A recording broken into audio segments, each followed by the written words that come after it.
श्रावण महीने की नवमी तिथि। कौन सी तिथि? नवमी।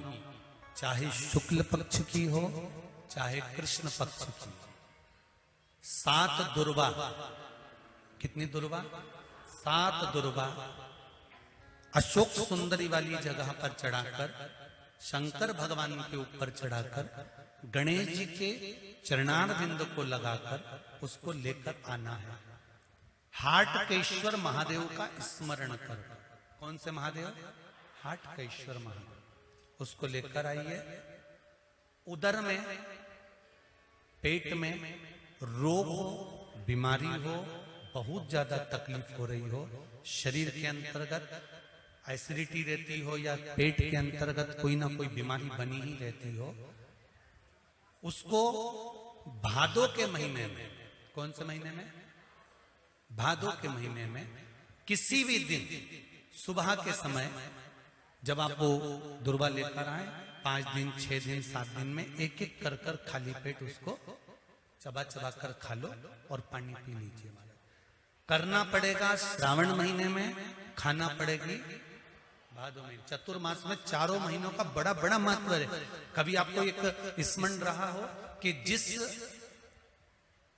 नारी के, स्त्री के रजोधर्म से जुड़ी हुई या पुरुष वर्ग में भी कहीं ना कहीं किसी ना किसी रूप में इस उदर से लेकर एड़ी तक के बीच में जो भी तकलीफें होती हैं उससे जुड़ी हुए के लिए भी सावन के महीने में एक प्रयोग आता है। उसको कर लेने से संपूर्ण जीवन समय में ये नाभि कोश से लेकर एड़ी तक के बीच में कभी तकलीफ हो ही नहीं सकती।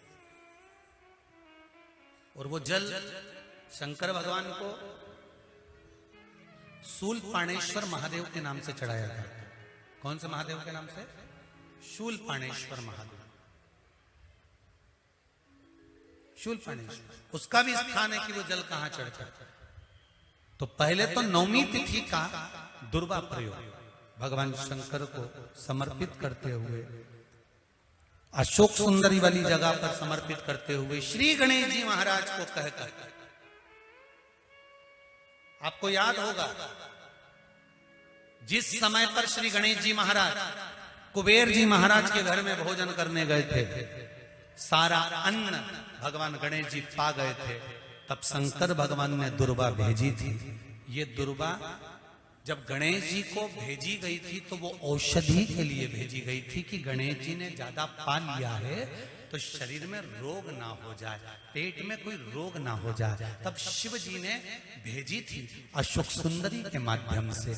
इस दुर्वा का प्रभाव रोग मुक्ति के लिए किया गया। रोग दुर्वा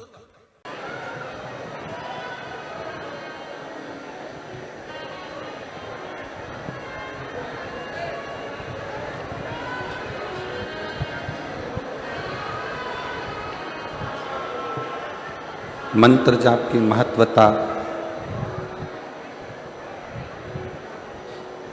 नाम जाप की महत्वता हमारे पूर्व में किए हुए पापों को समाप्त करती चली जाती है। अब आपने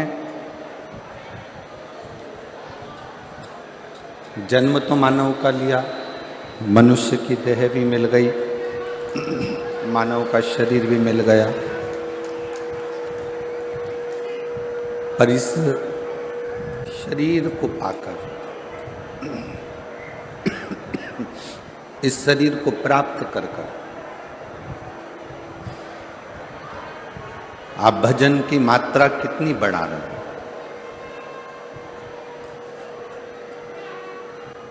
आप अपने कीर्तन की मात्रा को कितना बढ़ा रहे हैं? आप राम नाम, कृष्ण नाम, शिव नाम कितना जप रहे हैं?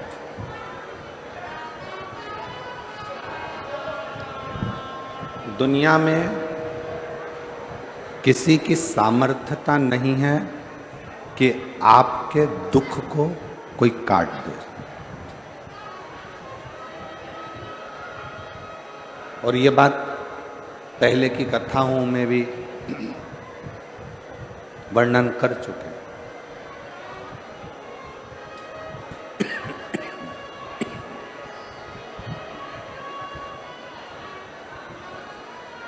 कि दुनिया के अंदर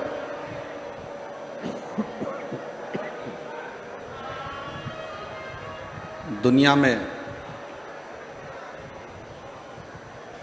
किसी की सामर्थ्यता नहीं है कि आपके दुख को कोई काट सके।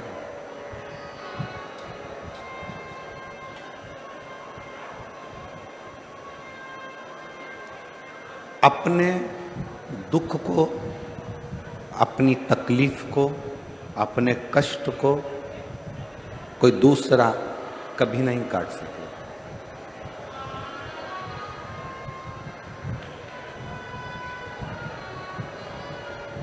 तो पीछे भी आवाज लगा रहे हैं, साइड में आवाज लगा रहे हैं।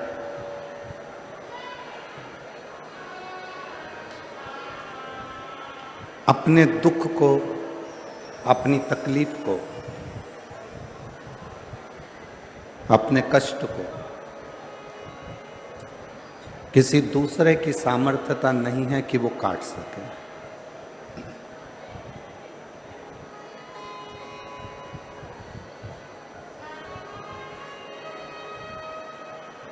शिव महापुराण की कथा कहती है, अपने दुख को, अपनी तकलीफ को, अपने कष्ट को केवल अपना किया गया नाम जाप, अपना किया गया मंत्र जाप, अपना किया गया भजन, अपना किया गया सत्कर्म,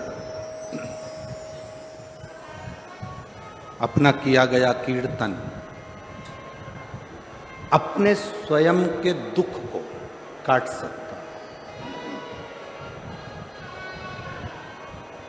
कोई दूसरा नहीं काटेगा। कोई दूसरे की सामर्थ्यता नहीं है कि कोई दूसरा काट सके। किसी की सामर्थ्यता नहीं है कि कोई उस दुख को, कोई उस तकलीफ को, कोई उस कष्ट को कोई मिटा सके।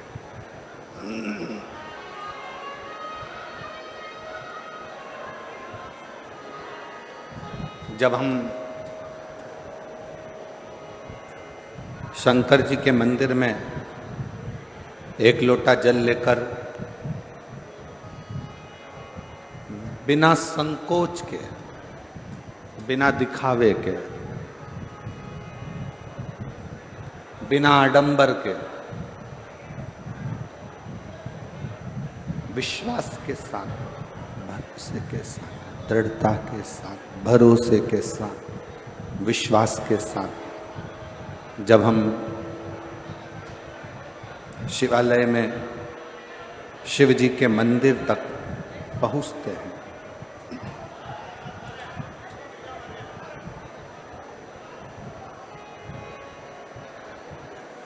तब 33 कोटि देवता अपने अपने कार्य में लग जाते हैं। सब अपने अपने कर्म में, अपने अपने कार्य में सब देवता लग जाते हैं। कहते हैं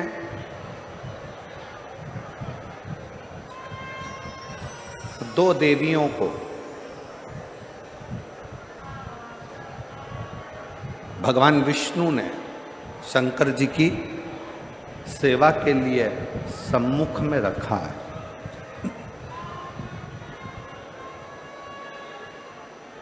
पहले नंबर पर माता लक्ष्मी और दूसरे नंबर पर भाग्य देवी।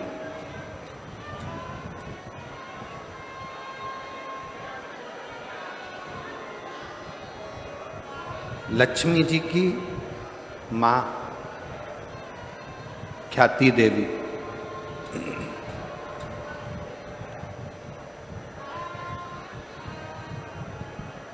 जब लक्ष्मी जी की माँ ख्याति देवी लक्ष्मी जी की शादी भगवान शंकर जी से करना चाहती थी,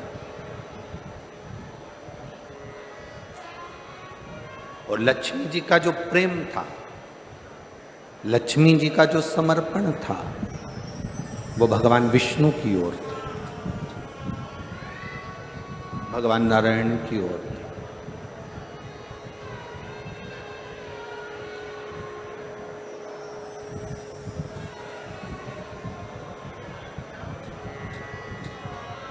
पर माता लक्ष्मी जी ने शिव जी की विनती करी, विनय करा, निवेदन करा। भगवान शंकर से कहा कि प्रभु मैं भगवान विष्णु से स्नेह करती, उनसे प्रेम करती,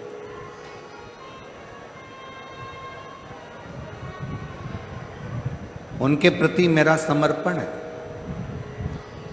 और मेरी माँ ख्याति देवी, मेरी माँ माता ख्याति आपके साथ में मेरा विवाह करना चाहती।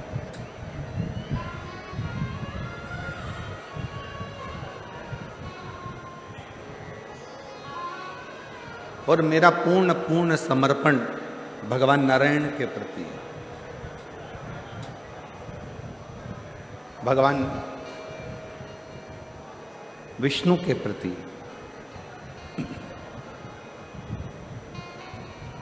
यदि आप कृपा करेंगे तो मेरा विवाह भगवान नारायण के साथ में हो सकता है, भगवान विष्णु के साथ हो सकता है।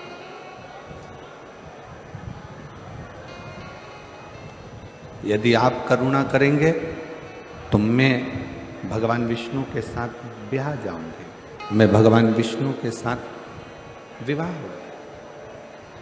शिव जी ने माता ख्याति प्रातः काल में जब पार्थिव शिवलिंग का पूजन कर रही थी,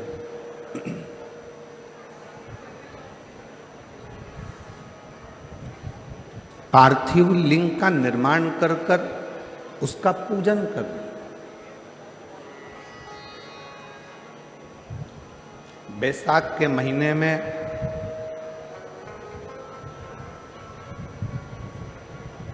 शिव सप्त तीर्थ का बड़ा महत्व है।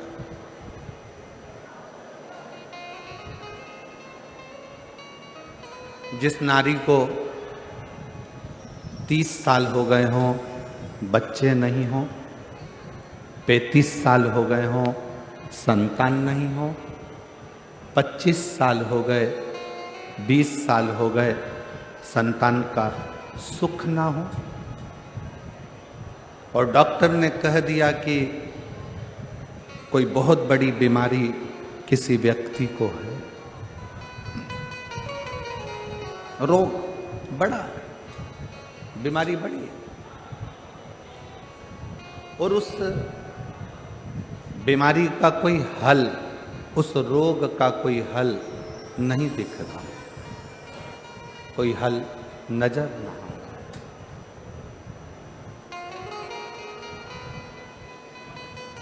कोई हल दिख ना रहा। तो बैसाख महीने में शिव सप्त तीर्थ का एक अनुष्ठान अपने जीवन में जरूर करें। मट्टी के पात्र में जल भरना और मट्टी के पात्र में जल भरकर प्रतिदिन रोज 7 दिन का ये नियम होता है सप्ततीर्थ का। सप्ततीर्थ बस विराम जो है उसका प्रदोष के दिन होना चाहिए। और बैसाख के महीने में जब आप सप्ततीर्थ का अनुष्ठान करें, 1 घड़ा जल का रोज भरें प्रतिदिन, और 1 बेलपत्र, 1 शमी पत्र उस घड़े के नजदीक में कोई पात्र में अवश्य रखें। पात्र को, जो जल का घड़ा है, जल का पात्र है, उसको मट्टी के ही दीप से या कोई श्वेत वस्त्र जिसको मला गया हो, धोया गया हो, साफ हो, उस वस्त्र से ढक गया।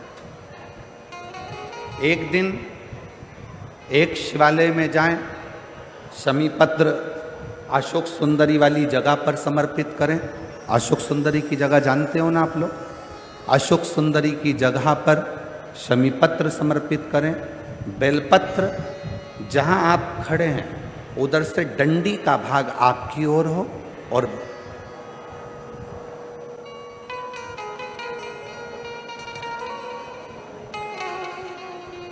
जहां आप खड़े हैं वहां डंडी का भाग आपकी ओर हो और बेलपत्र शिव जी को समर्पित करा जाए।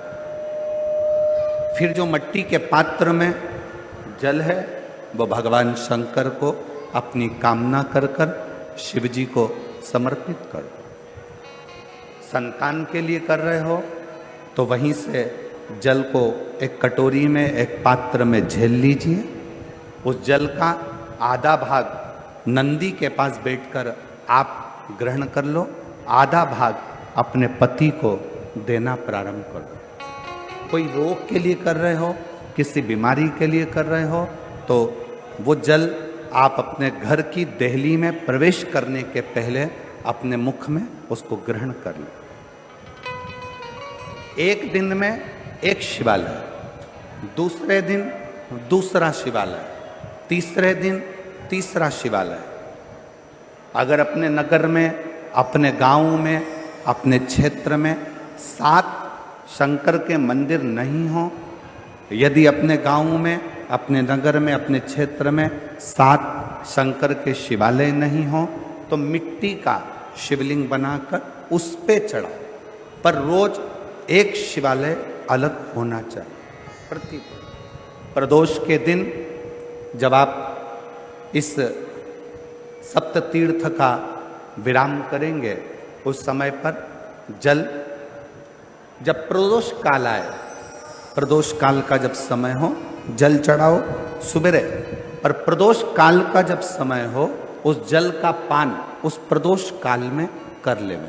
प्रदोष को जो प्रदोष काल में उस जल को शंकर का पंचाक्षर मंत्र नमः शिवाय, षडाक्षर मंत्र ओम नमः शिवाय या श्री शिवाय नमस्तुभ्यम बोलकर प्रदोष काल में उस जल का पान करें। बाबा को प्रार्थना करें, शिव से विनय करें। ये नियम केवल बैसाख के महीने में होता है, इसको बाकी के महीने में नहीं किया जाता है। इसको बाकी के महीने में नहीं करते, केवल बैसाख।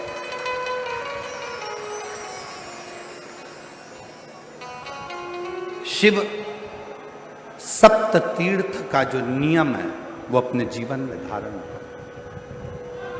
और हम तो कहेंगे शिव महापुराण की कथा श्रवण करने वाले प्रत्येक बेटा बेटी से, शिव महापुराण की कथा सुनने वाले प्रत्येक शिव भक्त से हम तो कहेंगे कि शरीर में कोई रोग नहीं भी है, संतान की प्राप्ति नहीं भी चाहिए, उच्च शिक्षा के लिए आप कर रहे हैं, अपने जीवन की खुशहाली के लिए कर रहे हैं, तो शिव का सप्त तीर्थ अनुष्ठान अवश्य करें, अवश्य करें और अपने जीवन को सार्थक करें। धन्य शिव कथा कर रही है, भगवान शंकर का चरित्र कराए, भगवान शंकर का संवाद कराए। लक्ष्मी जी की मां ख्याति देवी जब पार्थिव लिंग का निर्माण करती,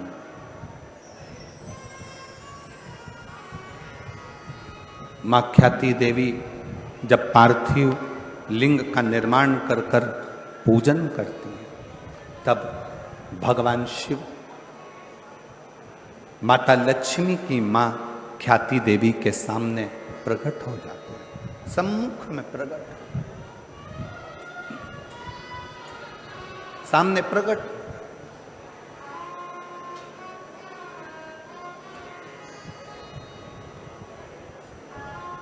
शिव को प्रकट करने के लिए या भगवान शंकर का वर प्राप्त करने के लिए या भगवान शंकर को प्राप्त करने के लिए, उनका आशीर्वाद लेने के लिए बहुत सारा आडंबर दिखावा शंकर को प्रिय नहीं।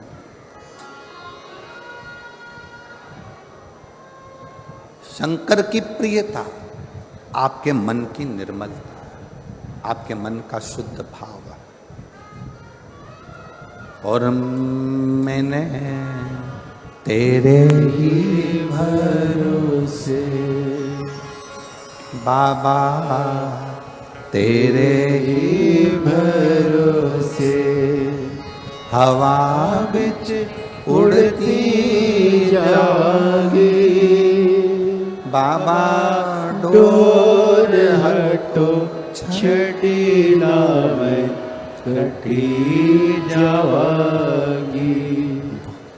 बोले मैं तेरी पतंग शंभो, मैं तेरी पतंग हवा बिच उड़ती जावागी। बाबा डोर हटो छड़ी ना मैं कटी जावागी।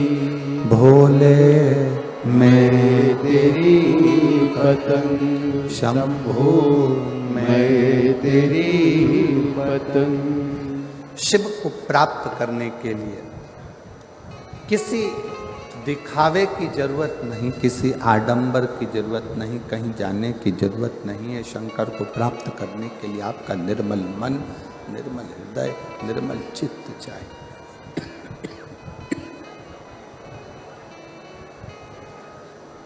शुद्ध भाव, शुद्ध मन।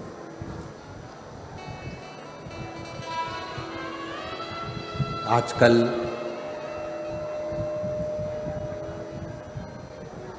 दुनिया के लोग कहते हैं 1 कुंटल शिव जी को दूध चढ़ाओ।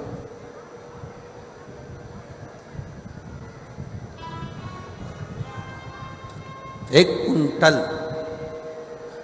101 किलो शिव जी को दूध चढ़ाए। कोई कहता है शंकर भगवान को 56 भोग लगाओ। कोई कहता है भगवान शंकर को 1.25 लाख बेलपत्र शिव जी को चढ़ाओ। नहीं भाई, 1.25 लाख बेलपत्र शंकर को चढ़ाने के हकदार आप कब बनेंगे? 1.25 लाख बेलपत्र चढ़ाने के हकदार आप शंकर भगवान को कब बनोगे?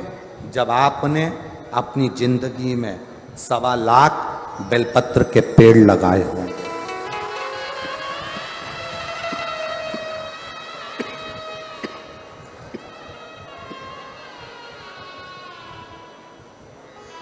जब आपने अपने जीवन में 1.25 लाख बेलपत्र के वृक्ष लगाए, पेड़ लगाए,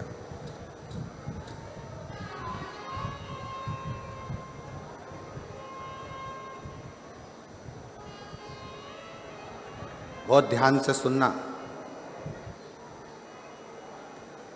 बेलपत्री का एक पत्ता, बेलपत्र का मात्र एक पत्ता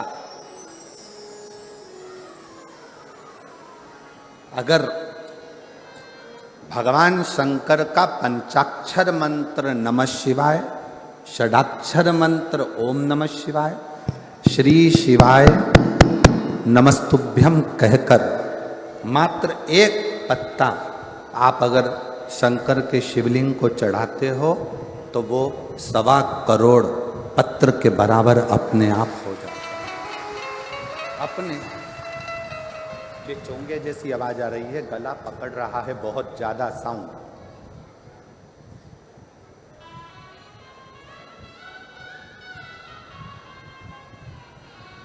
सवा करोड़ शिवलिंग के बराबर, 1.25 करोड़ शिव बेलपत्र के बराबर एक पत्र हो जाता, एक पत्र।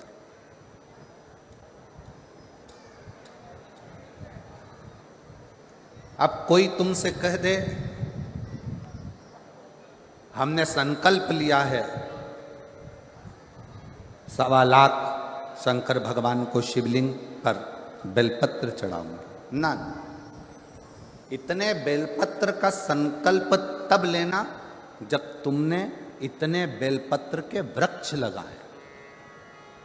अब पेड़ तो तुमने एक लगाया नहीं और बचा कुचा था तो किसी ने बेलपत्री का पौधा लगाया था, बेलपत्र का वृक्ष लगाया था, और मालूम पड़ा अपना संकल्प पूरा करने के चक्कर में तुमने वो बेलपत्री के पत्ते पत्ते डालियां सब तोड़ दिए और वो बेलपत्री के वृक्ष को पूरा की पूरा एकदम वीराना सा कर दिया।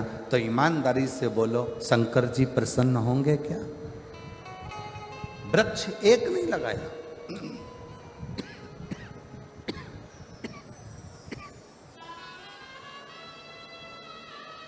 बेलपत्री का पेड़ एक नहीं लगाया, और मालूम पड़ा अपना संकल्प पूरा करने के लिए, अपना लक्ष्य पूरा करने के लिए पूरा की पूरा वृक्ष, पूरा की पूरा पेड़, पूरा की पूरा वृक्ष आप लोगों ने वीराना कर दिया। तो वो मतलब का नहीं, वो मतलब का नहीं।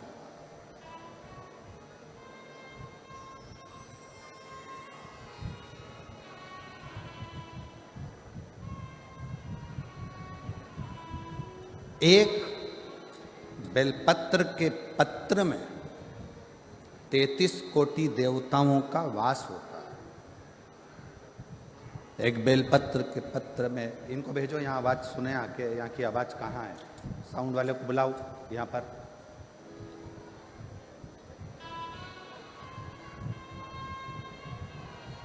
एक बेलपत्र के पत्र के अंदर 33 कोटि देवताओं का वास होता है, 33 कोटि देवताओं। और जब आप और हम भगवान शंकर को एक बेलपत्र समर्पित करते हैं, जब आप और हम भगवान शंकर को एक बेलपत्र समर्पित करते हैं, तो यह मानकर चलना तुम एक देवता पर बेलपत्र नहीं चढ़ा रहे हो, 33 कोटि देवताओं की पूजन एक ही बेलपत्र से तुम पूर्ण कर रहे हो, पूर्ण कर।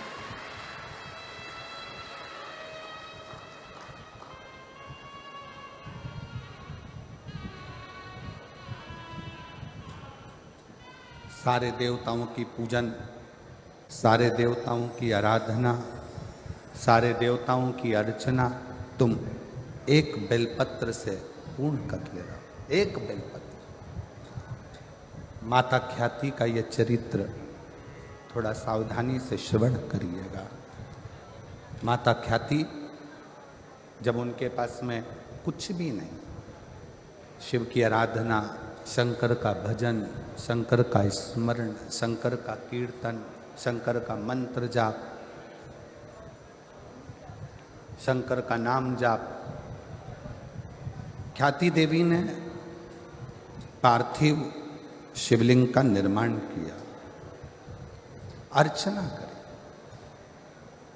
और जब ख्याति देवी ने भगवान शंकर के शिवलिंग का निर्माण कर कर, पार्थिव लिंग का निर्माण कर कर जब उसकी अर्चना करी, उसकी पूजन करी, शिव जी सम्मुख में प्रकट हुए, भगवान शंकर सम्मुख में प्रकट। अब माता ख्याति ने ना तो 1.25 लाख बेलपत्र चढ़ाए हैं, ना माता ख्याति ने बहुत सारा नैवेद्य लगाया है, ना माता ख्याति ने बहुत सारा दीप मालिका लगाई।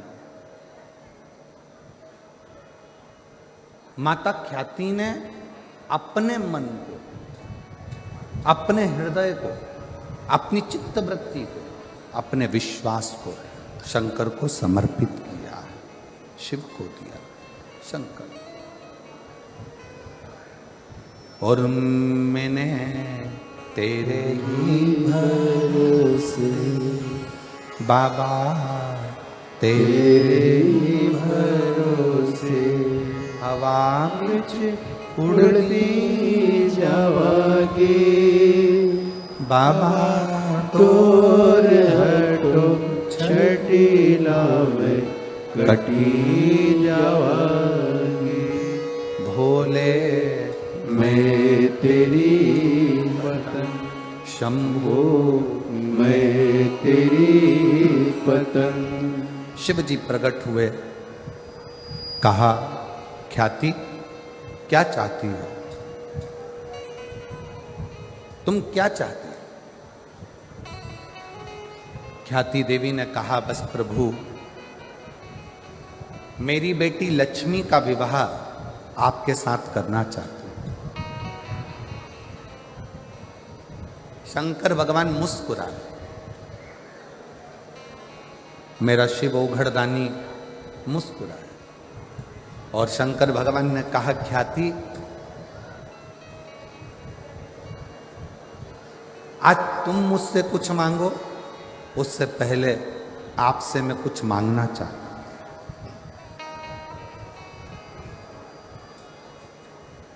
आज मैं आपसे कुछ मांगना चाहता हूं। शंकर भगवान ने जैसे ही कहा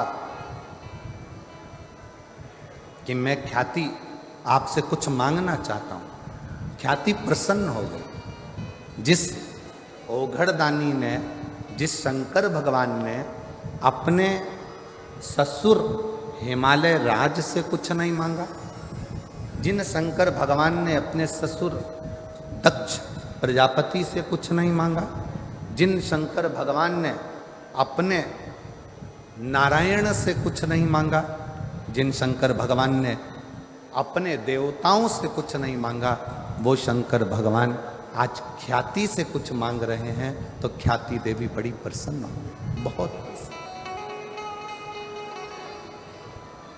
बहुत प्रसन्न। मांगो।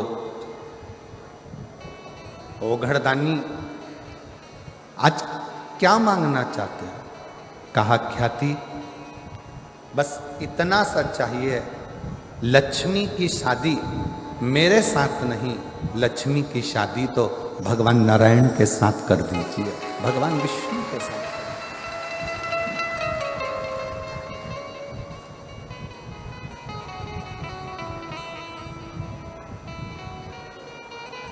प्रभु, ख्याति देवी ने कहा मैंने तो मन में संकल्प लिया था कि आपका विवाह लक्ष्मी से हो, लक्ष्मी का विवाह आपसे हो। भगवान शंकर ने कहा नहीं नहीं नहीं, मैं विवाह नहीं करना चाहता, लक्ष्मी से नहीं। आप लक्ष्मी जी की शादी तो भगवान नारायण के साथ करो। ख्याति देवी ने शिव जी को कहा ठीक है। भगवान विष्णु के साथ में लक्ष्मी जी का विवाह हुआ। शंकर भगवान जब विवाह के मंडप में खड़े हुए थे, विवाह के मंडप में जब ओघड़दानी भगवान शिव जब खड़े हुए थे, तभी उसी समय पर, उसी पल, उसी घड़ी, उसी इच्छा भगवान नारायण ने भावर लेते समय लक्ष्मी जी से कहा, लक्ष्मी आपकी भावर मेरे साथ पड़ रही है, आप मेरी धर्मपत्नी बनने जा रही हो, पर मुझे आपसे एक वचन चाहिए, मुझे आपसे एक वचन चाहिए। कौन सा वचन? लक्ष्मी जी ने पूछा तो नारायण कहते हैं कि आप शिवालय में भगवान शंकर के चौखट पर, भगवान शंकर के शिवालय में आप सेवा के लिए प्रतिदिन जाओ,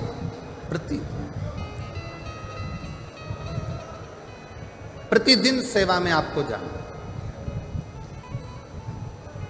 ठीक है? पर आपकी सेवा छूट जाएगी प्रभु। अगर मैं शंकर भगवान के मंदिर में जाऊंगी, शिवालय में जाऊंगी, तो आपकी सेवा छूटेगी। नारायण कहते हैं, लक्ष्मी मेरी सेवा भले छूटे, पर शिव की सेवा नहीं छूटना चाहिए। तुम्हें जाना, तुम्हें जाना। लक्ष्मी जी ने वचन दिया, रोज प्रतिदिन लक्ष्मी जी शिव जी के मंदिर में आकर, शंकर के शिवालय में आकर सेवा में लग जाए।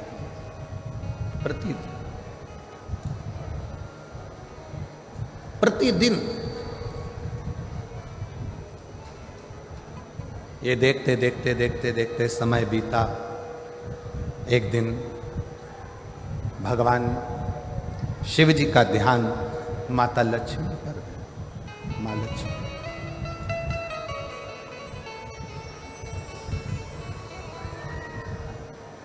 और शिव जी का ध्यान जब माता लक्ष्मी पर गया तो लक्ष्मी जी ने विनय कर पूछा, स्वामी की आज्ञा है, मैं आपकी सेवा में प्रतिदिन आऊं। स्वामी, मेरे लिए सेवा क्या हो वो बता। क्या सेवा? शंकर भगवान ने कहा, लक्ष्मी तुम आती हो ना तो तुम्हारे साथ में तुम्हारी एक सखी भाग्य देवी भी तुम्हारे साथ में आती है। इनसे कुछ नहीं होना, ये वाला ऐसी है, उसके लेवर ऐसे चल रही, बार बार चालू होता, इधर आएगा तो आवाज आएगा उसमें।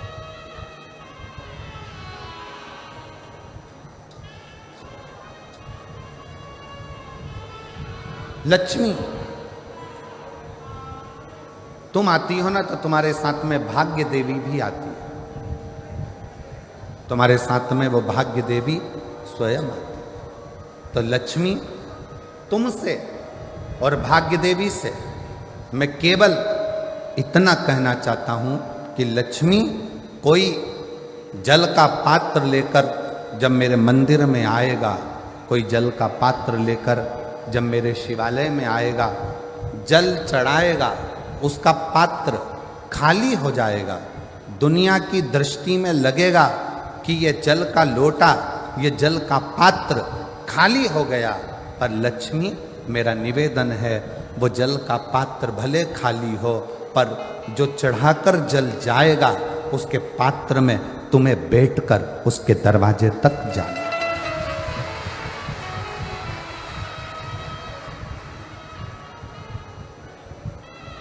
तुम्हें जाना।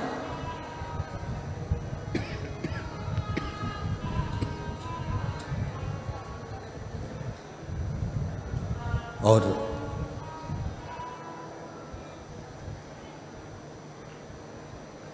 भाग्य देवी हाथ जोड़कर कहती है कि मेरे लिए क्या आज्ञा, मेरे लिए क्या आज्ञा। शंकर भगवान ने कहा, भाग्य देवी तुम मेरी चौखट पर रहोगी, मेरे दरवाजे की चौखट पर भाग्य देवी विराजमान रहेगी। जो मेरे शिवालय तक आएगा उसके भाग्य को बदलने की जवाबदारी तुम्हारी रहेगी, उसका भाग्य तुम्हारा।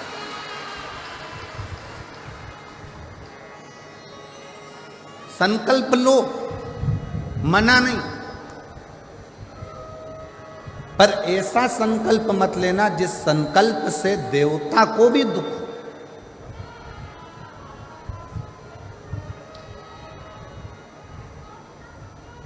सवा लाख बेलपत्र चढ़ाऊंगी, मैं संकल्प करती हूं 1000 लीटर दूध शिव जी पे चढ़ाऊंगी, संकल्प लेती हूं।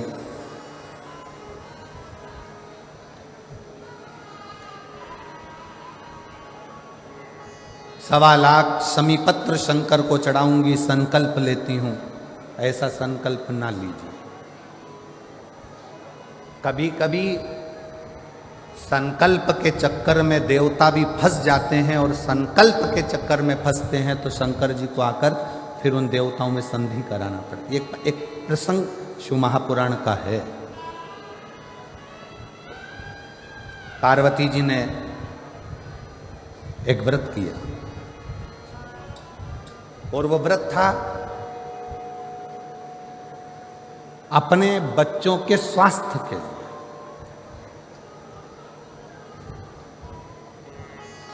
अपने पुत्रों के लिए, अपने बच्चों के लिए।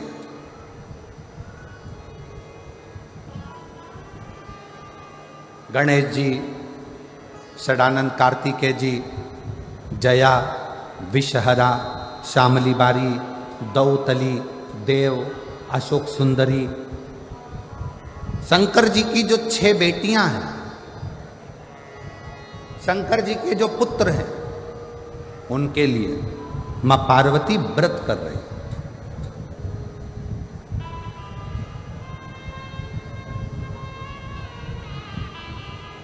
माता पार्वती ने व्रत किया और पार्वती जी ने व्रत करा और व्रत का उद्यापन माता पार्वती जी करने के लिए बैठी तो भगवान विष्णु और नारद जी वहां से निकल कर जा रहे थे। आज पहली बार भगवान नारायण के साथ में नारद जी निकल कर जा रहे हैं। कुर्म पुराण का यह चरित्र बड़ा सुंदर है।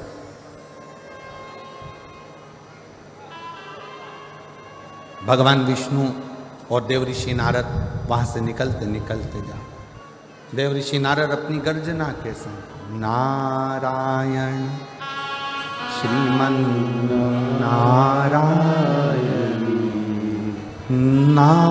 नारायण श्रीमन नारायण नारायण श्रीमन नारायण नारायण श्रीमन नारायण। नारद जी चले जा रहे हैं। पहली बार भगवान विष्णु और नारद दोनों जा रहे हैं। पार्वती जी बैठी थी। संकल्प था व्रत पूर्ण होने पर उद्यापन करना।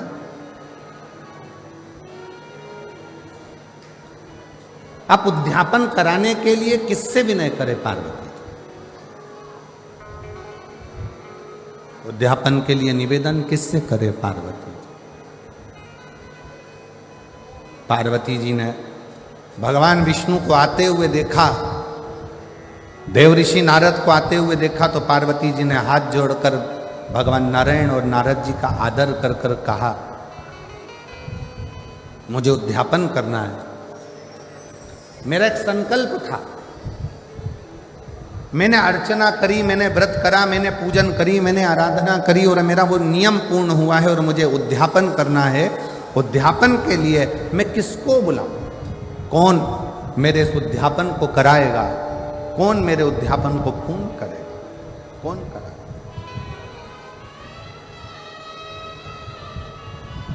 देवऋषि नारद बड़े प्रसन्नता में कहने लगे, मां सनत कुमार जी को बुलाइए और सनत कुमार आपके इस उद्यापन को करा देंगे। सनत कुमार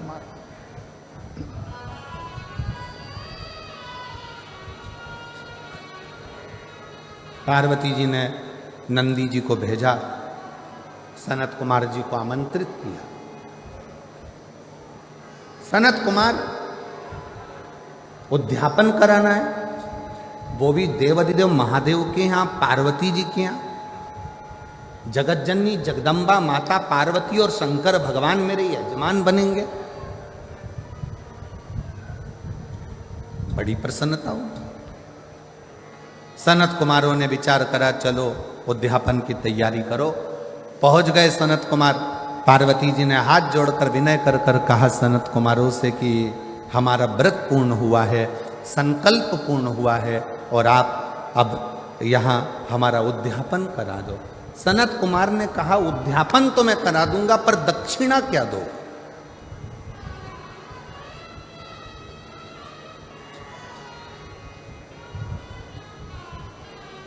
सबसे मुख्य तो दक्षिणा है।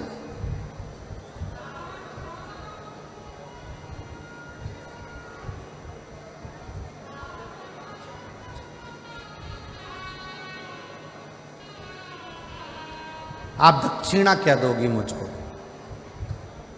पार्वती जी ने कहा, सनत कुमार जी जो आपको अच्छा लगेगा हम दक्षिणा में वो दे देंगे। आपको जो अच्छा लगे वो दक्षिणा में दे दिया जाए।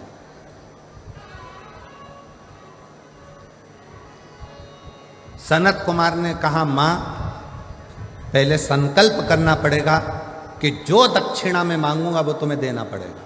पार्वती जी ने संकल्प दे दिया कि तुम जो दक्षिणा में मांगोगे मैं वो दे दूंगी।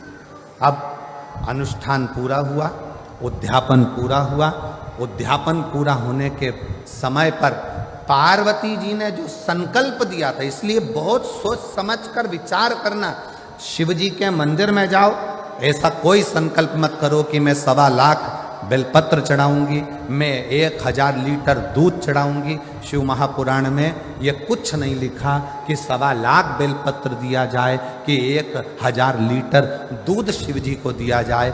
शिव महापुराण की कथा तो कहती है देसी वेद लक्षणा अगर कोई गौ माता है, उस गौ माता का 1 चम्मच दूध, 1 चम्मच भी जाने दो, 2 बूंद अगर वेद लक्षणा देसी गाय का मिल जाए तो वो 2 बूंद दूध भी अगर शंकर को चढ़ाओगे तो शंकर स्वीकार कर कर तुम्हारी झोली भर दे।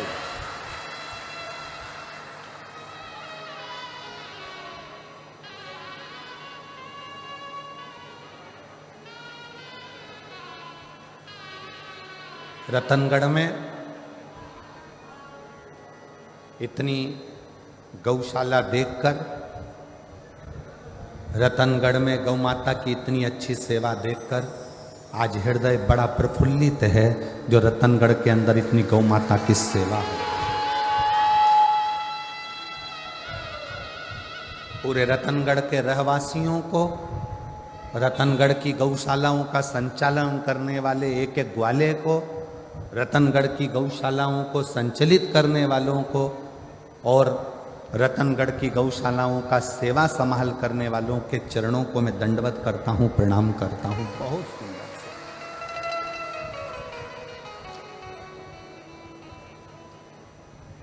शिव कभी नहीं कहे, 24,000 श्लोक की शिव महापुराण में कहीं नहीं लिखा कि शंकर भगवान को 1.25 लाख बेलपत्र देना।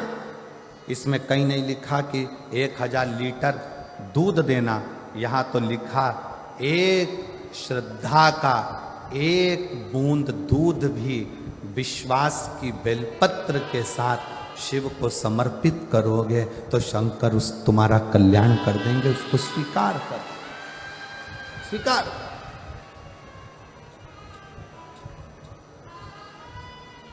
विश्वास के साथ, भरोसे के साथ।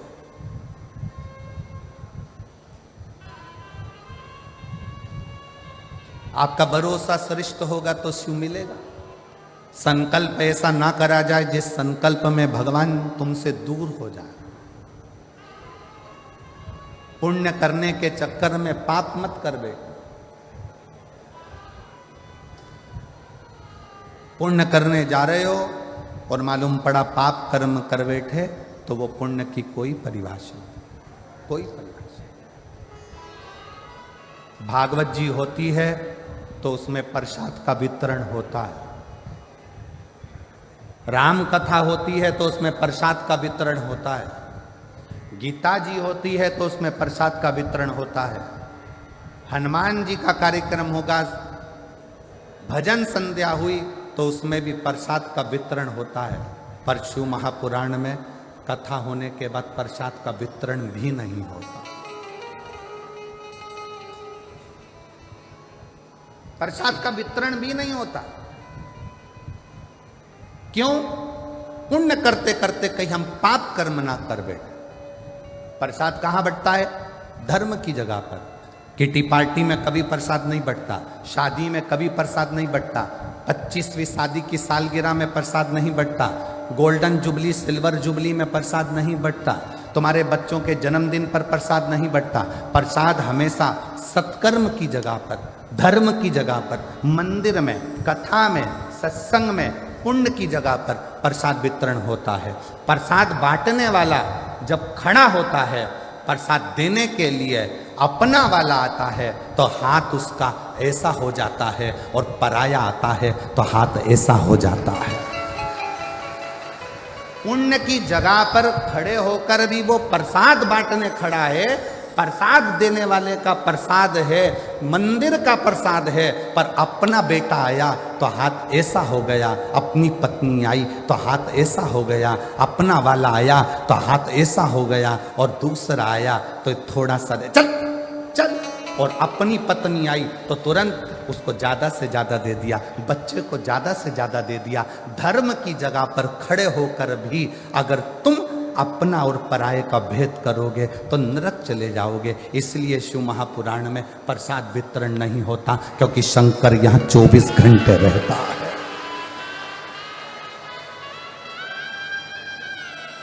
जितने दिन तक शिव महापुराण की कथा जिस पंडाल में होती है, जितने दिन तक शिव महापुराण की कथा पंडाल के अंदर विराजमान होती है, शंकर जी ने तुमरुका जी को वचन दिया है कि तुमरुका चंचुला के पति को मोक्ष देकर, चंचुला जैसी बेधव्य स्त्री को, विधवा नारी को भी अखंड सौभाग्य देकर मैं आज वचन देता हूं कि जिस जगह पर शिव महापुराण की पोथी रखी होगी उस जगह पर मैं कैलाश और काशी छोड़कर 7 दिन वहीं पर निवास करूंगा। मेरा वहां निवास है। अब शिव जी का यहाँ निवास है और शंकर के दरवाजे पर प्रसाद वितरण हो, किसी को ज़्यादा किसी को कम दे दिया, शंकर की दृष्टि में आ गया तो भोगना जीव को पड़े। इसलिए शिव महापुराण में प्रसाद वितरण की मूलता नहीं है। शिव महापुराण का सबसे बड़ा प्रसाद है श्री शिवाय नमस्ते। हम आप भी जपो, दूसरे को भी जपो, आप भी भजो, दूसरे को भी भजो।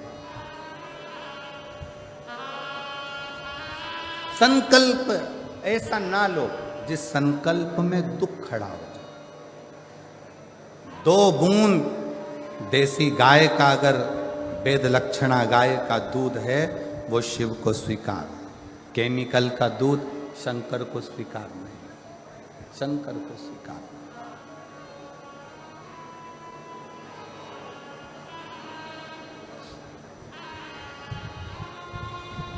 आप उसको हृदय से पुकारोगे, सताओ ना हमें लोगों, हमें दिल की बीमारी है, हमारा वेद दुनिया में वो डमरू धारी है, सताओ ना हमें लोगों, हमें दिल की बीमारी है। शिव को बिना आडंबर के, बिना दिखावे के शंकर को कुछ दोगे, शिव स्वीकार करेगा, शिव स्वीकार।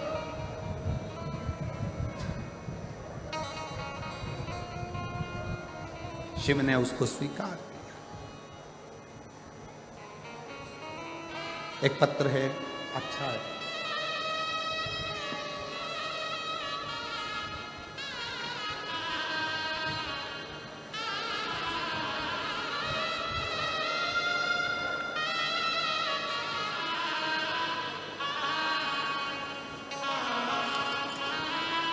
माया प्रेम कुमार गोदारा, किशनपुरा, दिखनादा, हनुमानगढ़, राजस्थान की हूँ। एलईडी पर पत्र पढ़ सकते हैं। मेरा मोबाइल नंबर ये है। बाबा के चरणों को मैं प्रणाम करती हूँ। कहीं बैठी हो माया प्रेम कुमार गोदारा, किशनपुरा, दिखनादा, हनुमानगढ़, राजस्थान। कहीं बैठी हो तो हाथ हिला सकती है बैठी हैं, आ जाइएगा। अगर कहीं बैठी हो तो आ जाए। 1 लोटे जल का और शिव पर भक्ति का, शंकर की कथा का मैं वर्णन करना चाहती हूँ। मुझे बचपन से अस्थमा की बीमारी थी। हर जगह से इलाज करवाया, जांच भी करवाई, तो डॉक्टर ने सब खाने पीने की चीज़ें बंद करवा दी और बोल दिया दवाई तो खानी पड़ेगी। फिर भी कोई लाभ नहीं हुआ। मैंने कथा को सुनना पहली बार 2020 में चालू करा। फिर आपकी कथा सुनकर मेरा मन हुआ आप कहते हो कथा के पंडाल में बैठकर जो मांगा जाए वो मिलता जरूर है। मुझे 40 साल से अस्थमा है। 40 साल से अस्थमा की बीमारी के कारण मैं ना चल सकती ना कहीं जा सकती, बड़ी तकलीफ। अब करूं क्या? आपकी कथा सुनकर पंडाल में कथा कहाँ सुनने जाऊं? तो मैं सिरसा हरियाणा की कथा सुनने पहुंच गई। सिरसा हरियाणा के पंडाल में बैठकर कथा सुनी, बाबा से प्रार्थना करी कि आप सब जानते हो बाबा, सियोर वाला महाराज कहता है कि रज को शरीर से लगाना तो ठीक हो जाता है। बाबा मैं भी कथा सुनने आई हूँ, मेरी 40 साल से अस्थमा की बीमारी है, आप मुझे ठीक कर दो। बाबा सिरसा की कथा सुनकर भूमि को नमन कर कर श्री शिवाय नमस्तुभ्यम का आंख बंद कर जाप कर कर वापिस आ गई और विचार कर लिया कि अब कोई जांच ना कराऊंगी। दवाई को उठाकर रख दिया और बाबा की ऐसी कृपा हुई कि आज मैं सिरसा से जब से आई हूँ तब से आज तक मुझे अस्थमा का दौरा भी नहीं आया और जरूरत भी नहीं पड़ी। मेरी अस्थमा की बीमारी ठीक है। 40 साल से मैं लगी थी, 40 साल उस अस्थमा के कारण। एक पत्र और अच्छा है।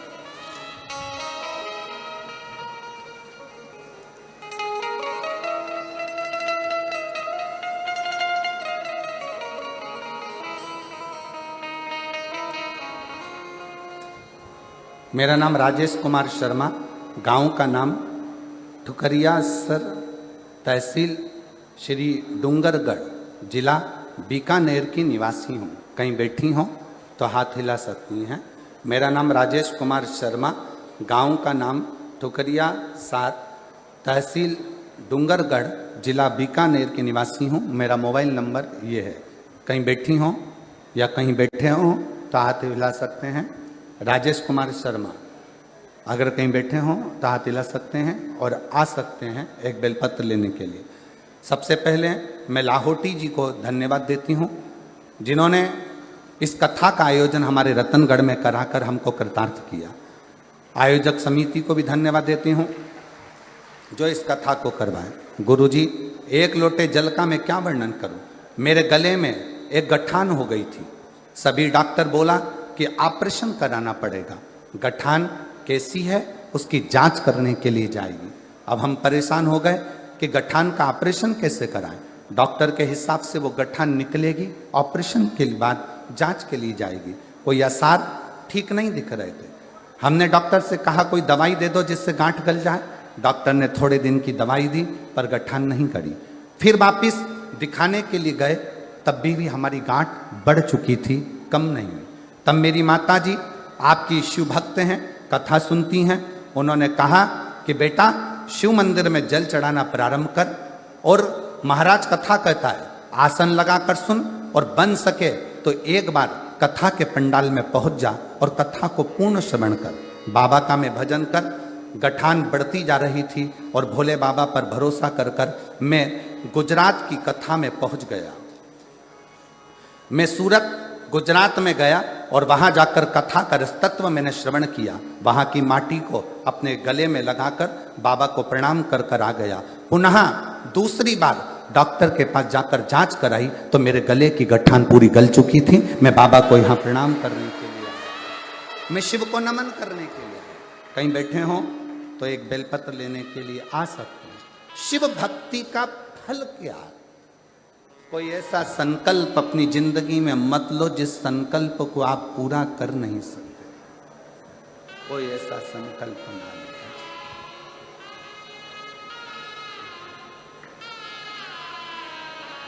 बस उसको निर्मल मन से, हृदय से शिव को पुकारो। और जब हम उसको निर्मल मन से पुकारेंगे तो वो श्रवण करेगा, सुनेगा। उसको कहाँ नहीं है शिव? सर्वस्व। रतनगढ़ वाले ये सोचें कि ये कथा का पंडाल है, आपकी बुद्धि से निकाल देना कि ये कथा का पंडाल है। 7 दिन मेरे शंकर भगवान ने वचन दिया है तुमरुका जी को। जब एक विधवा, एक बेधव्य चंचुला देवी को जब अखंड सौभाग्य दे रहे थे ईश्वर जी गोरा जी बनकर, जब चंचुला के अखंड सुहाग कर रहे थे, तब मेरे शंकर भगवान ने वचन दे दिया था, ये शिव पुराण की पोथी जहाँ रखी होगी वहाँ मैं स्वयं काशी और कैलाश छोड़कर विराजमान रहूँ।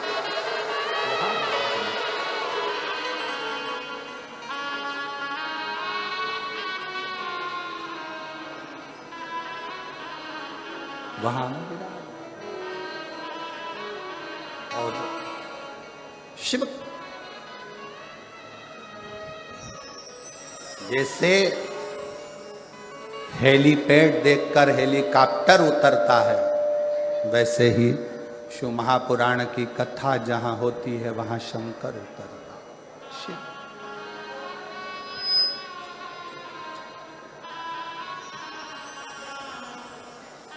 शिव फूलों की कलियों में, काशी की गलियों में, तेरे बिना कुछ कहना, तेरे बिना भी क्या जीना, ओ भोले रे तेरे बिना ही क्या जीना, ओ शंकर रे तेरे बिना ही क्या जीना। शिव के बिना सब शून्य, सब शून्य।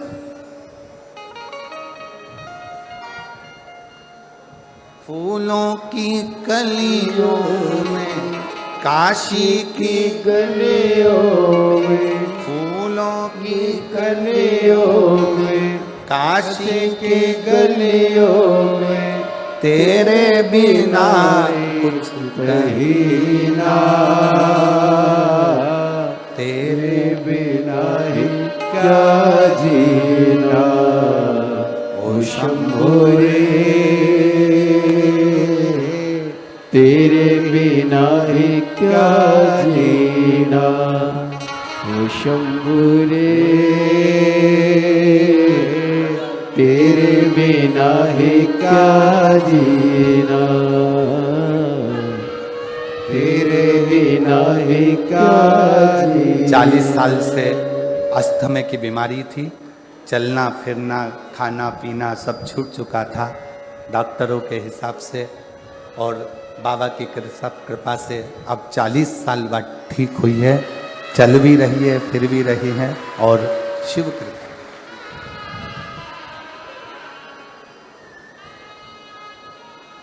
फूलों की कलियों में, काशी की गलियों में, तेरे बिना कुछ नहीं ना,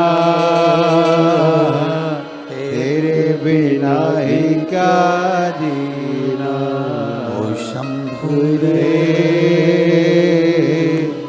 तेरे बिना ही क्या जीना, ओ बाबा रे तेरे बिना ही क्या जीना। शिव के आश्रित,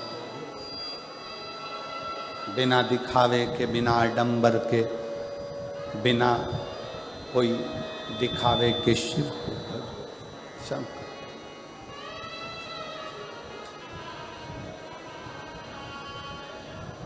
आप जितना जितना शिव की भक्ति कर सकते हो कर।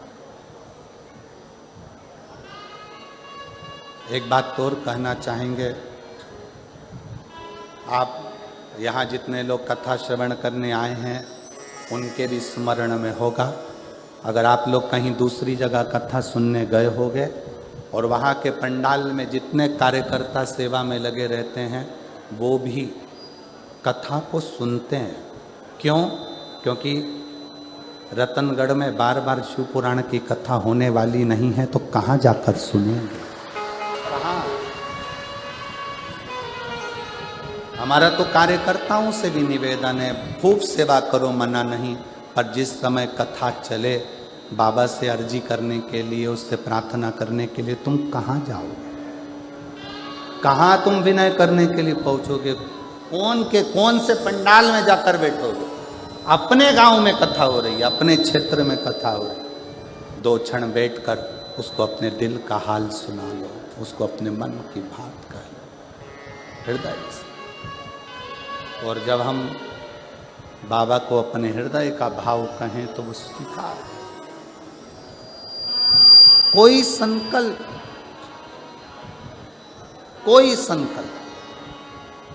ऐसा न लिया जाए जिस संकल्प में भगवान का भी मन दुखे। हृदय शिव के उस भाव को अपने हृदय में।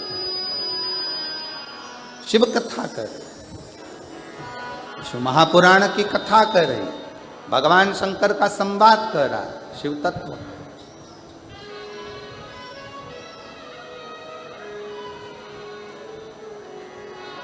पार्वती जी हाथ जोड़कर सनत कुमारों से कह रहे,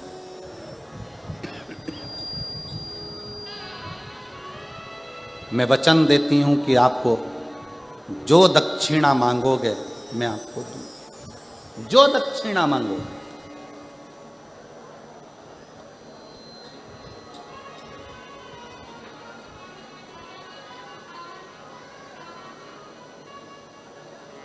तेलुगु रामायण में एक बहुत सुंदर संवाद आता है रावण का।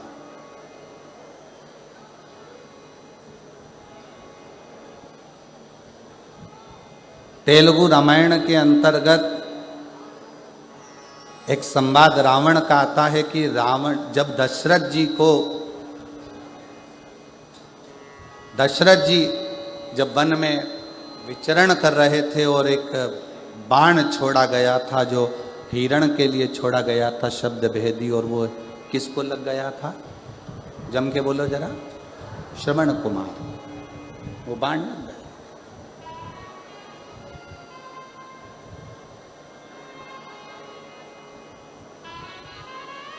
सुहांगी के बेटे को, शांतिन मुनि के पुत्र को वो बाण लगा।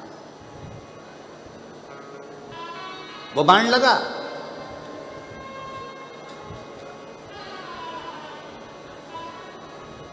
जनक जी को वो स्मरण में था कि दशरथ जी के हाथ से श्रवण कुमार मरे। श्रवण कुमार को बाण लगा, वो जनक जी के स्मरण में था।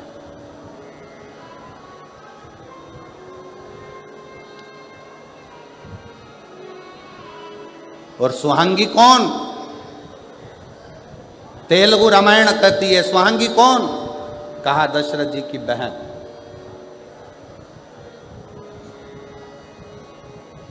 जैसे देव ऋषि नारद की एक बहन थी ऋषिका, वैसे ही दशरथ जी की भी एक बहन थी सुहांगी।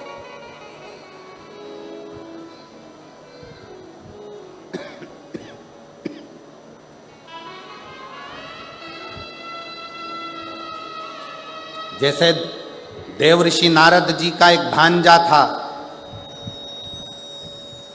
देव ऋषि नारद जी का भी एक भांजा था पर्वत मुनि, उसी तरह यदि देखा जाए तो सुहांगी का पुत्र श्रवण कुमार भी दशरथ जी का ही भांजा।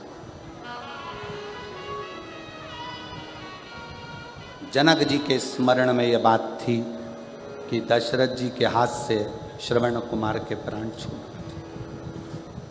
श्रवण कुमार। जानकी जी जिस दिन से अयोध्या में आई तो उन्होंने प्रसाद ना पाया। पूछा क्या बात है, भोजन नहीं कर रही हो? कहा मैं कैसे भोजन करूं, यहां तो दोष लगा है भांजे की हत्या का। दोष मिटे कैसे?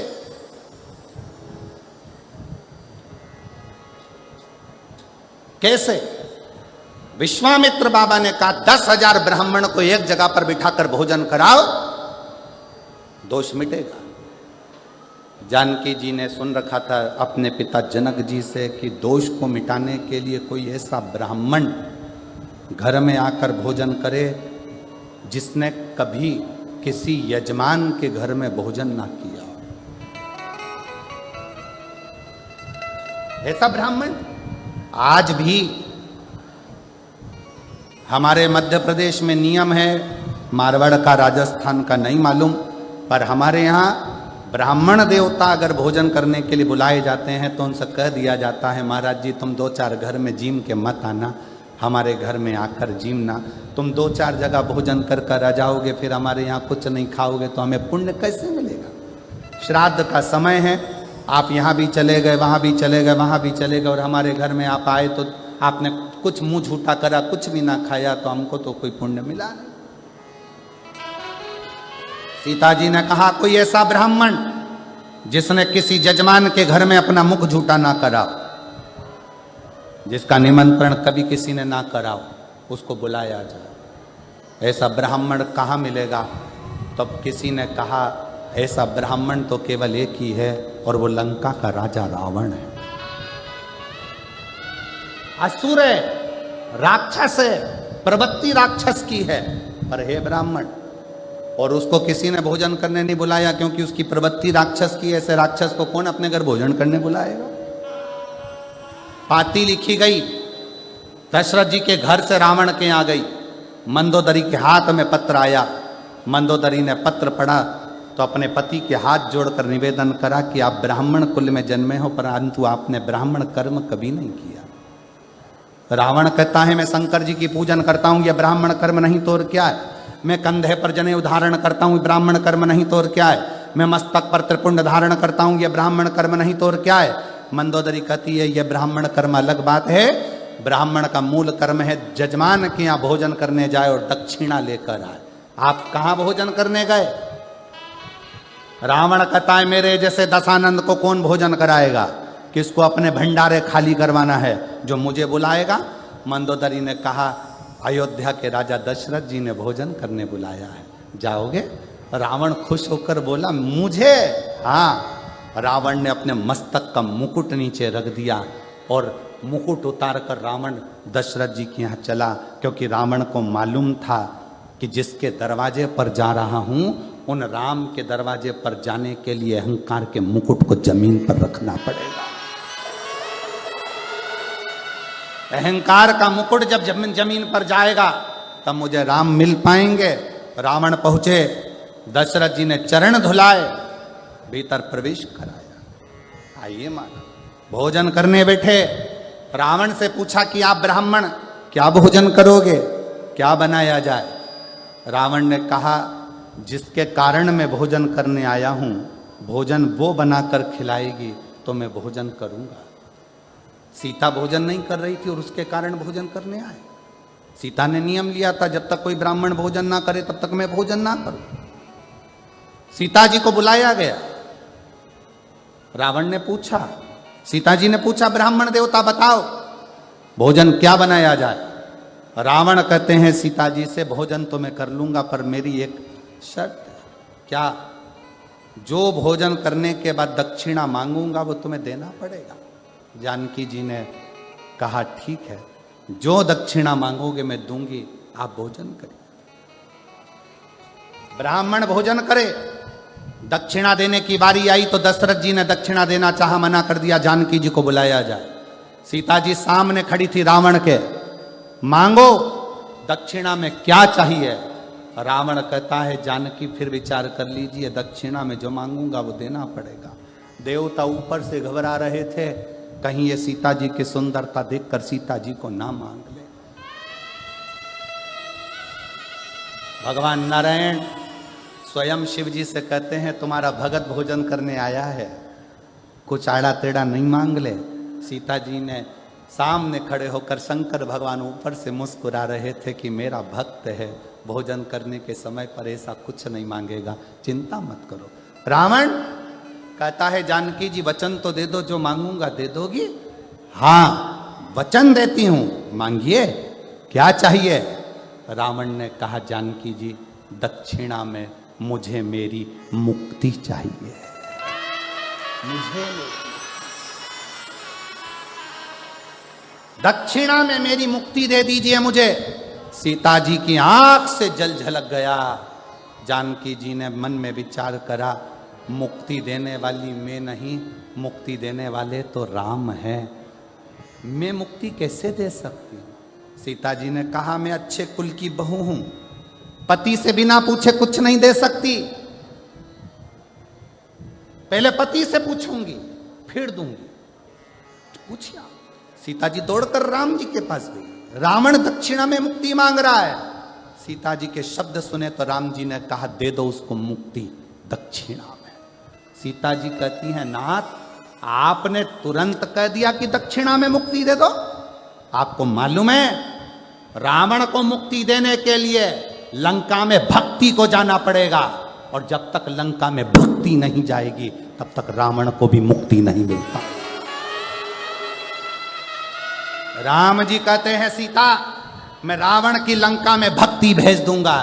सीता जी कहती हैं, कैसे कह दिया आपने कि भक्ति भेज दूंगा? आपकी ये धर्म पत्नी सीता भक्ति का एक प्रतिबिंब है। जब तक सीता लंका नहीं जाएगी तब तक रावण को मुक्ति नहीं मिल पाएगी। राम जी कहते हैं, सीता मैं तुझे लंका भेज दूंगा। और जो सीता जी लंका में गई, रावण के हृदय में भक्ति का संचार हुआ। रावण को स्वप्न में भी राम दिखने लगे। तब राम जी ने जाकर रावण को मुक्त कर दिया। ये मुक्ति की कथा है। ये मुक्ति। संकल्प लो पर विचार कर कर, संकल्प लो पर विचारणीय होकर।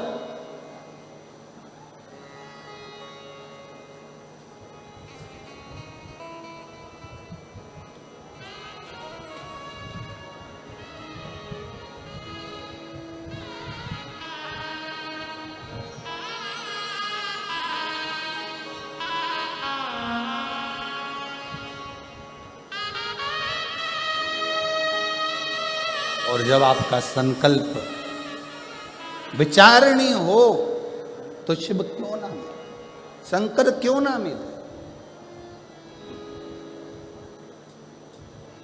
ये इसीलिए कहा है, शिव के सिवा कहीं दिल ना लगाना, शिव के सिवा कहीं दिल ना लगाना, वरना पड़ेगा तुझे आंसू बहाना, वरना पड़ेगा तुझे आंसू बहाना। शंकर कोई ऐसा ना लिया जाए जिससे देवताओं को भी दुख हो। पार्वती जी ने संकल्प दे दिया कि जो दक्षिणा में मांगोगे मैं दे दूंगी।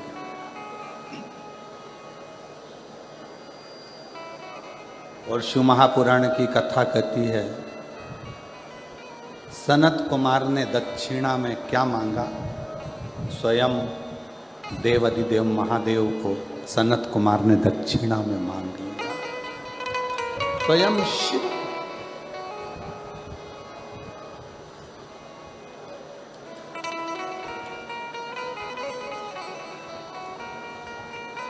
स्वयं शंकर भगवान को दक्षिणा में मांग लिया सनत कुमार। पार्वती जी चक्कर खाकर भूमि पर गिर गई।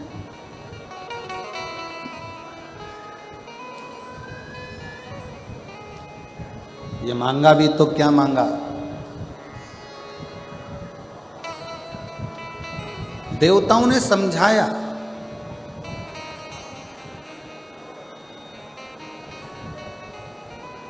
पार्वती जी को बहुत उपदेश दिया।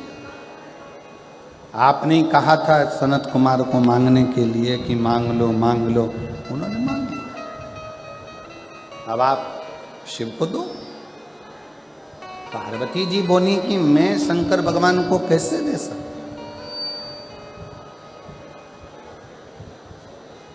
मैं भगवान शंकर को कैसे दूं? शिव को नहीं दे सकती। भगवान विष्णु आए और भगवान नारायण ने आकर पार्वती जी को समझाया कि माँ आपको शिव जी को देना ही पड़ेगा। शंकर भगवान को देना। संकल्प यदि पूरा नहीं होगा तो देवताओं पर भी आन बनती है, और जो आपने नियम लिया है वो नियम भी आपका पूर्ण नहीं होगा, इसलिए आपको देना।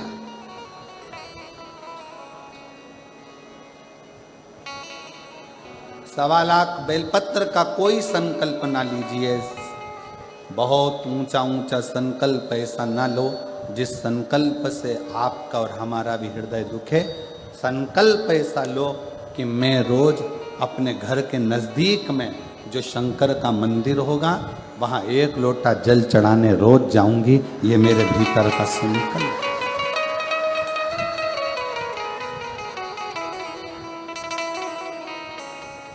सारी समस्या का हल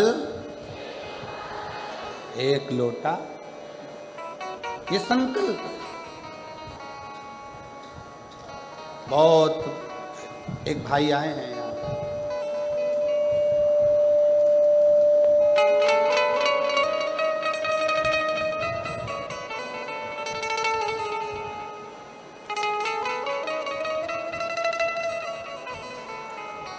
मेरा नाम अजय कुमार बांगड़ी है, मैं निवासी चिड़ावा, जिला झुंझुनू, राजस्थान का रहने वाला हूँ। कहीं बैठे हों तो हाथ हिला सकते हैं, कहीं पर बैठे हों तो हाथ हिला सकते हैं। आप ही हैं, आ जाओ, एक बेलपत्र ले जाना, आ जाइए, आ जाओ, आ जाइए, एक बेलपत्र ले जाना, आ जाओ। मेरा नाम अजय कुमार बांगड़ी है, मैं निवासी चिड़ावा का, जिला झुंझुनू, राजस्थान का रहने वाला हूँ। 1 लोटे जल का गुरुदेव क्या वर्णन करूं। कई वर्ष से एक फिसुला की गठान हो गई थी, और वो गठान डॉक्टर के हिसाब से वो ठीक नहीं थी। 22/3/2025 को मैंने वो डॉक्टर को दिखाया, तो डॉक्टर फिर वापस बोल दिया कि ये गठान ठीक नहीं है और इस गठान का ऑपरेशन होना जरूरी है, और ये गठान आपको चेक कराना चाहिए, इसका ऑपरेशन होगा। फिर डॉक्टर से थोड़ी सी दवाई लेकर आ गया, पर फिर भी आराम नहीं मिला।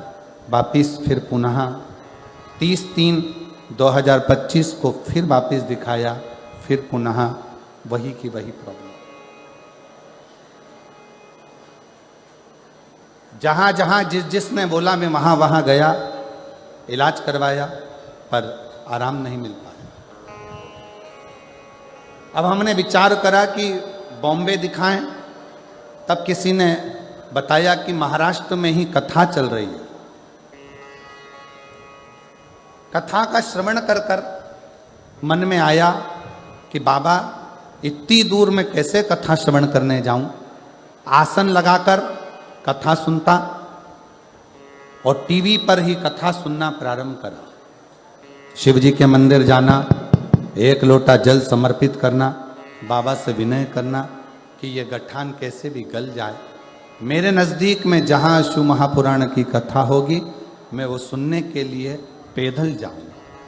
और गुरुदेव आसन लगाकर कथा सुनता, बेलपत्री शिव की वहीं बैठकर खा लेता, शंकर का चढ़ा हुआ जल पा लेता, और बाबा ने ऐसी कृपा करी कि मेरी वो गठान गल गई। इसलिए मैं 180 किलोमीटर से पैदल चलकर शिव महापुराण की कथा को प्रणाम करने के लिए पहुंचा।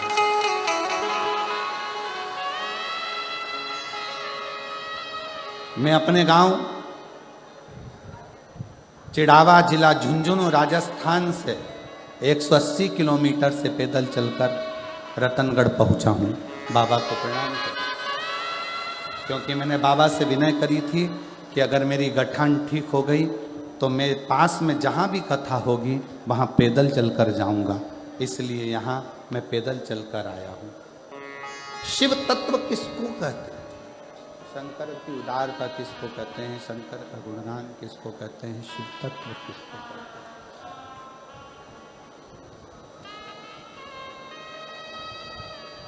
जब हमारे और आपके भीतर विश्वास प्रबल हो जाए, चोंगे जैसी आवाज आ रही है, थोड़ा सा सेट करिए।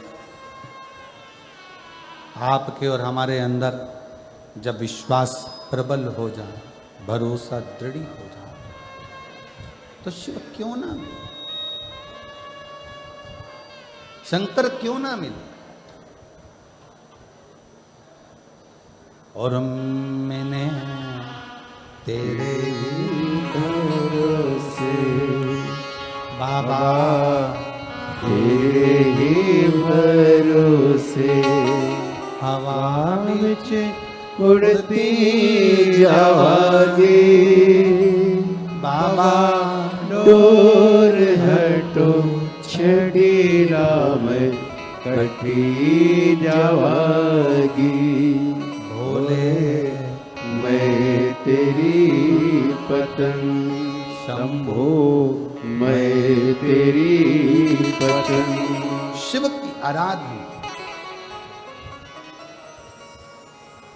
शंकर की आराधना, शिव तत्व की।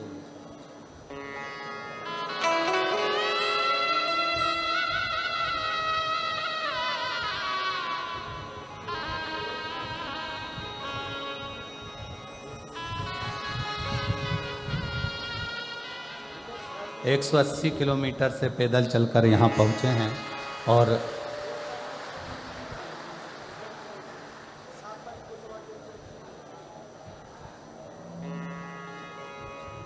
डॉक्टर के हिसाब से बेड पर रहना था। गठान बड़ी थी, बैठ भी नहीं सकते थे, चल भी नहीं सकते थे, पर बाबा की कृपा से 180 किलोमीटर से चलकर कथा के पंडाल को केवल प्रणाम करने के लिए कि शिव ने जो करुणा करी है, शिव ने जो कृपा करी है, उसको धन्यवाद देने के लिए। शिव तत्व पार्वती जी का संकल्प भारी है। सनत कुमार ने शिव जी को ही मांग लिया, भगवान शंकर को मांग लिया। शिव कुमार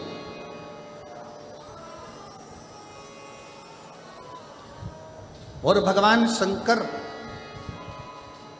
देने के लिए भगवान नारायण, भगवान ब्रह्मा स्वयं आए और आकर कहा कि आप शिव को दे दीजिए सनत कुमार, दे दो, ये सनत कुमार को दे दिया जाए।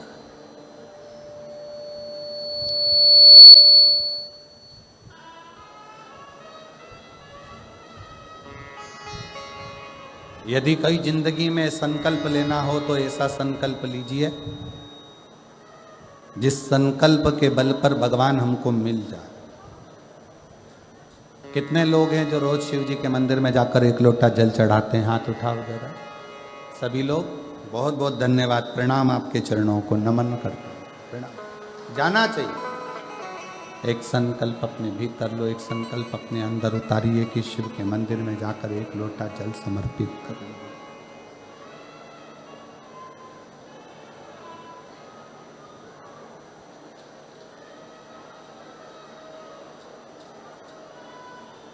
शिव जी को दे दिया सनत कुमार को। खूब रोई मां पार्वती, खूब बिलखी, नेत्र में जल था, आंख में आंसू भरे हुए थे, रो रही थी। सबने समझाया, कहा आप शिव जी को दे दो, वापिस भगवान शंकर को, सनत कुमार जी को कुछ देकर पुनः ले लेना। चोंगे जैसी आवाज आ रही है, उसको सेट तो करो। शिव को पुनः वापिस ले लीजिएगा।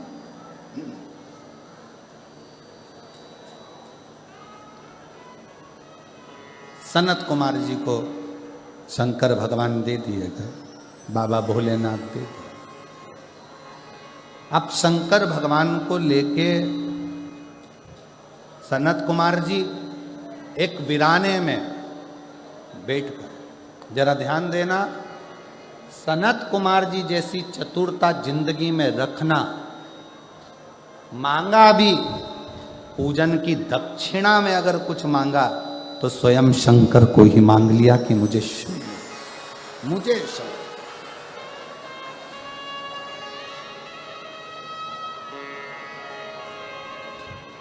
स्वयं शिव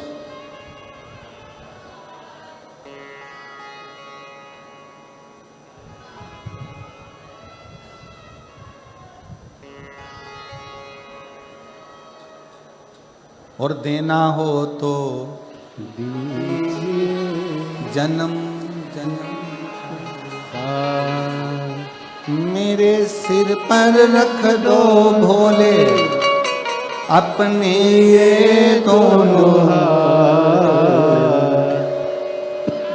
देना हो तो दीजिए जन्म जन्म का साथ। हो देना हो तो दीजिए जन्म जन्म का साथ। भगवान से अगर मांगना ही है तो शिव जी से उनका साथ मांगो, साथ।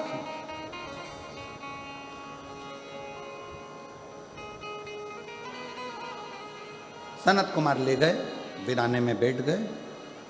एक अभी तक सनत कुमार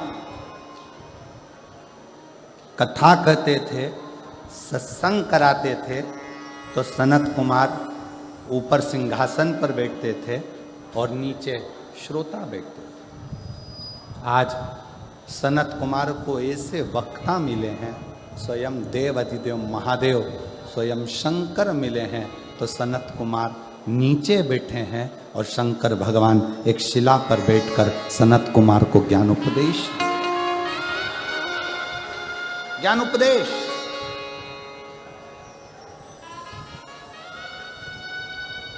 जैसे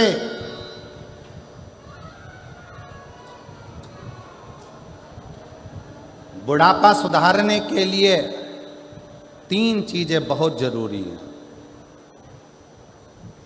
और वो अभी से जरूरी है। पहले नंबर पर देने के लिए दान, दूसरे नंबर पर अपनी जिंदगी सुधारने के लिए ज्ञान, और तीसरे नंबर पर आज्ञाकारी संतान। ये 3 बहुत जरूरी। बुढ़ापा अगर सुधारना है तो अभी से हमको ऐसा क्रम करना पड़ेगा कि बच्चों में ये संस्कार देना पड़ेंगे कि तुम भोजन कराओ, तुम प्यासे को पानी पिलाओ, तुम सेवा करो, तुम चाह करो। ये हमारे बच्चों में संस्कार आना चाहिए।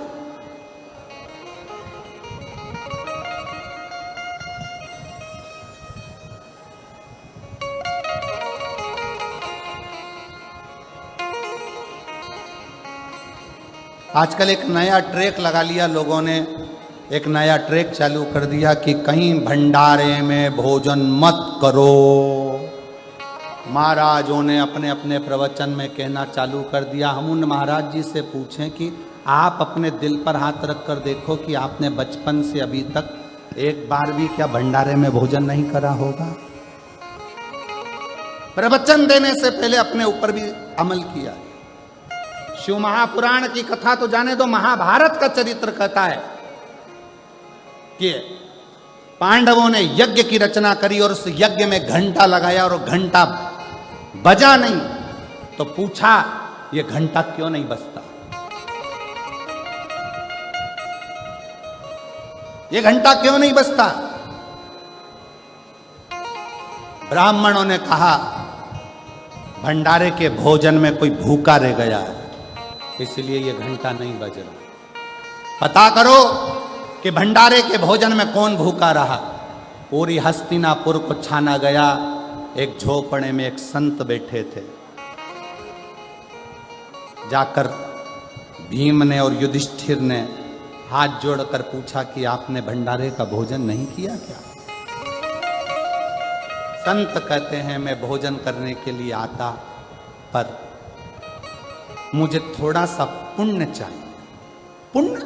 हाँ, महाभारत का चरित्र कहता है भंडारा वो कराता है जिसकी जिंदगी में कोई पुण्य प्रबल हुआ हो, वो भंडारा कराता है। और भंडारा खाने वाला भी वो होता है जिसने जिंदगी में कोई पुण्य करा हो। आजकल एक नया ट्रेक आ गया, हर व्यक्ति अपनी प्रवचन में कहता भंडारा मत खाना पाप लग जाएगा, ब्याज खा जाना पाप नहीं लगेगा, लोगों का मकान खा जाओ पाप नहीं लगेगा, लोगों की प्रॉपर्टी खा जाओ पाप नहीं लगेगा, भंडारा खा गए तो पाप लग गया। फिर किसी ने कहा भंडारा कराने वाले के पास जो धन आता है ना जाने कैसा कैसा आता है और उसका भाग खाते हो। अगर गलत धन आया होता तो वह जिंदगी में भंडारा नहीं करता, कहीं किटी पार्टी मना रहा होता। अगर गलत धन आता तो भंडारे में नहीं लगता, उसका गलत धन कहीं होटल में, बियर में, दारू में और कहीं मांसाहार में लगता।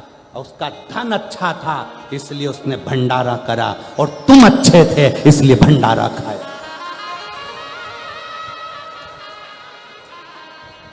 ये भंडारा नहीं, हमारे सनातन धर्म की एकता को दर्शाता है। भंडारा का प्रसाद जब व्यक्ति खाने बैठता है तो अपना अहंकार छूट जाता है, जमीन पर बैठता है, मांग कर खाता है। बड़ा बड़ा करोड़पति भी जब हाथ फैला कर लेता है तो परमात्मा उसकी झोली खुशियों से भर देता है। वो भंडारा का एक ने प्रवचन में कह दिया भंडारा मत खाओ, दूसरे ने प्रवचन में कह दिया भंडारा मत खाओ, तीसरे ने कह दिया भंडारा मत खाओ। शिव महापुराण की कथा कहती है बस किसी का दिल दुखाना बंद कर दो, किसी का दिल मत दुखाओ और गलत चीज मत खाओ। तुम्हारी मर्जी पड़े उतने भंडारे खाओ और उतने बड़े भंडारे करो। और भगवान से प्रार्थना करो कि आज ये भंडारा कर रहा है मेरे कुबेर भंडारी, ऐसा भंडार मेरा भरना कि एक बार मैं भी भंडारा ऐसा ही करूं। ऐसी ही शिव पुराण की कथा। सनातन धर्म को जोड़ो, तोड़ो नहीं। एक ने प्रवचन में किया, दूसरे ने प्रवचन में कह दिया, तीसरे ने प्रवचन में कह दिया। लोगों के मन में संशय उत्पन्न हो गया, भंडारा खाएं कि ना खाएं, खाएं कि ना खाएं, खाएं कि ना खाएं। अरे उसके पास कोई अच्छा पुण्य का धन आया होगा तो ही तो भंडारा करा होगा, नहीं तो कहीं गलत जगह पर उसका धन लग जाता। तुमने कोई पुण्य करा होगा तभी तो उस भंडारे का प्रसाद, नहीं तो तुम दारू की दुकान की लाइन में लगे होते, भंडारे की लाइन में नहीं लगे होते। तुम्हारा पुण्य प्रबल हुआ तो तुम भंडारे की लाइन में खड़े हो। ये तुम्हारी पुण्यता है। आग लगे बस्ती में जम के बोलो जरा अपन रहो, क्या किसको रोइए, चादर तान के सोइए। बाबा का भजन करो, स्मरण करो। आजकल सोशल मीडिया पे हर कोई डालते रहे, इधर से सुनो उधर से निकालो, बची कुची थी तो झटकारो। सिर पे पल्लू एक साइड का रखने की जगह दो ही साइड का रखो, यहाँ से निकले यहाँ से जाए। जब अच्छी कथा मिले तो एक साइड का पल्लू रखो, क्यों? यहाँ से घुसे पर निकले नहीं।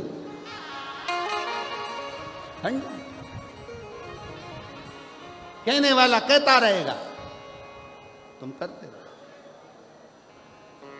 सूचना मिली, महाभारत का चरित्र कर रहा है भंडारे के लिए, महाभारत का चरित्र। सूचना मिली, युधिष्ठिर को गए, बाबा भोजन पुण्य चाहिए, पुण्य भोजन पुण्य। हाँ क्या पुण्य चाहिए? 1008 अश्वमेध यज्ञ का पुण्य दो तो मैं भोजन करने चलूं। द्रौपदी के कानों में सूचना गई, द्रौपदी ने कहा चलो मैं बाबा को रिझा कर लाती हूं। कहा बाबा हमारे यहां भंडारा है, आप भोजन करो। संत ने कहा 1000 अश्वमेध यज्ञ का पुण्य दे दो, 1000 अश्वमेध। ठीक है बाबा। हाथ में जल लिया, संकल्प छोड़ा, द्रौपदी ने लो 1000 अश्वमेध यज्ञ का पुण्य फल दिया। युधिष्ठिर ने कहा अपन ने तो 1000 अश्वमेध यज्ञ करे नहीं। अर्जुन बोला द्रौपदी तुम झूठ बोल रही हो, अपन ने 108, 1000 तो जाने थे, 108 अश्वमेध यज्ञ नहीं करे तो फिर पुण्य कैसे दे दिया? द्रौपदी कहती है बाबा के चरणों में मेरा द्वारका नाथ कहता है जब हम किसी गुरु के, संत के दरवाजे पर जाते हैं, कथा में जाते हैं, मंदिर जाते हैं, जितने कदम चलकर जाते हैं उतने अश्वमेध यज्ञ हम अपनी जिंदगी के कर लेते हैं। उतने द्रौपदी ने 1008 अश्वमेध यज्ञ का पुण्य दिया बाबा को। संत ने जाकर भंडारा प्रसाद ग्रहण करा।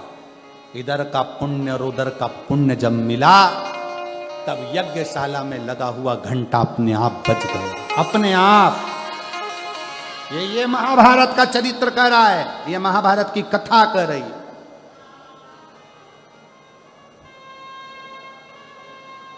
सनत कुमारों ने शिव को बिठाकर ज्ञान उपदेश लिया। शिव को पाओ, शंकर को ढूंढने का प्रयास करो। जैसे माता सती ने ढूंढा, जैसे माता पार्वती ने ढूंढा, वैसे आप ढूंढिए शंकर। शिव को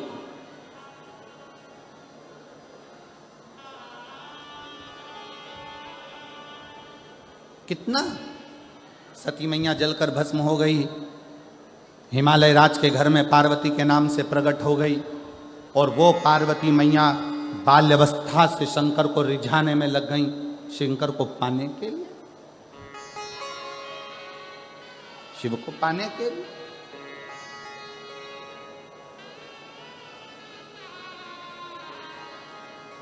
पार्थिव लिंग का निर्माण करना, शंकर को पुकारना, शिव भक्ति में डूब। आखिरी में शिव ने दिया, शिव ने।